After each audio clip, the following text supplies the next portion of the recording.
Another day, another vlog. Thank you Lord for this day. Hi there! Welcome back again to a day in my life. At heto na naman nga kinabukasan, pagkatapos ng mahaba-habang araw, kailangan natin bumangon at magkape. Ay rugo po, tapatse ko magkape, muwang Nescafe. Charis, late na nga ako nagising nung mga time ngayon dahil nga napasarap yung pahinga ko. Hindi naman nga siguro masama minsan yung mapahaba yung tulog natin. Wag lang yung mahabang mahaba. Diyos ko, potay ta namigising. At nung matapos nga akong magkape, lumabas na nga ako agad dahil nga hindi pa nga daw nagsaing yung nanay ko. At pagkatapos nga nun, nagpapoy na nga din pala ako ng kalan dahil nga pinaunab ko na doon sa pamangkin ko yung bigas. Ay rugoy ng kaldero, mi maputine na naman. Tapos si salang mine namang kenin dutong. Kung nga balo kang indakot, pakaputi na sa salang minuman kenin dutong.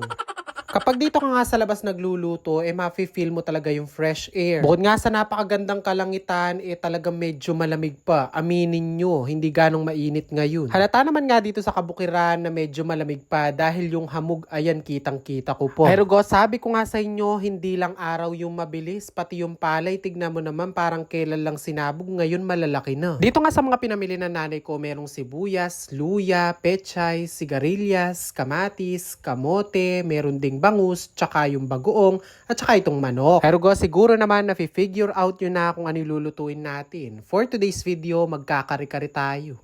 Charis! Sabi nga ng nanay ko, linisin ko na nga lang daw tong manok at siya na nga daw yung magluluto. Hindi ko nga alam kung anong luto yung gagawin niya dyan, pero parang feeling ko menudo. Charis! Dako kasakit datang gawa menudo rin, butol-butol manok ka rin eh. Anyway, nang matapos ko ang banlawan yung manok, agad ko naman nilagay dito sa strainer para nga mapatiktik natin. Ganun din naman ang ginawa ko dito sa may bangus. Kinaliskisan ko na, tinanggalan ko ng palikpik, tapos ayan, binabanlawan ko ng maayos para mawala nga yung mga dugo-dugo. Feeling ko nga, ang lutong gagawin ng nanay ko dito sa bangus arellano. Ay do at chen, makanano may arellano yan, pengili mo ne.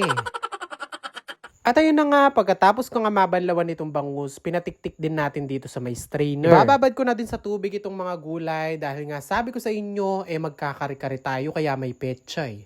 Charis! Hindi naman nga obvious na sinigang yung lulutuin namin kasi nga meron sigarilyas. Dito nga ay nai-prepare ko na nga lahat ng gagamitin ng nanay ko. Tulad na lang nitong bagoong, naghiwa na din ako ng kamatis, luya, sibuyas at bawang. Dahil nagtataka nga kayo kung bakit may bawang. Gagamitin nga yun dun sa manok at ia-adobo niya nga daw. Hindi naman nga niya pwedeng isigang din yung manok. Diyos ko, pareho waris sigang, bangus 10 manok Alam nyo ba, kakascroll ko ng Facebook, napanood ko nga itong video ni Christopher Mayani na kumakain siya na sinigang na bangus. Pero sabi ko sa nanay ko, unahin niyang lutuin yung sinigang at baka mawala pa tong cravings ko. At fast forward nga siguro mga kalahating oras, heto naluto na nga na nanay ko itong sinigang niya. Ayos nga dahil ang pinang-asim niya kamyas. Problema nga lang, naunahan na naman ako dun sa ulo. Diyos ko, kung late dapat talaga sulatan ko ng pentel pen bang kantalya may yakway.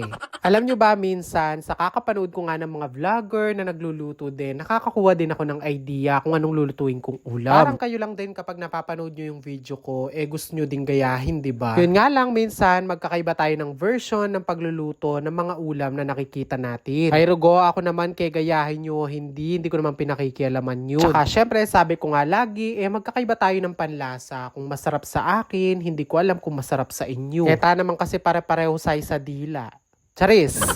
Hindi ko man nga nakuha yung gusto kong part dito sa bangus, pero okay na din kasi nga meron naman taba yung tiyan. Pero ako nga yung tipo ng taong kahit tambakan mo ko ng tiyan ng bangus, yung mismong taba, hindi ako mananawa.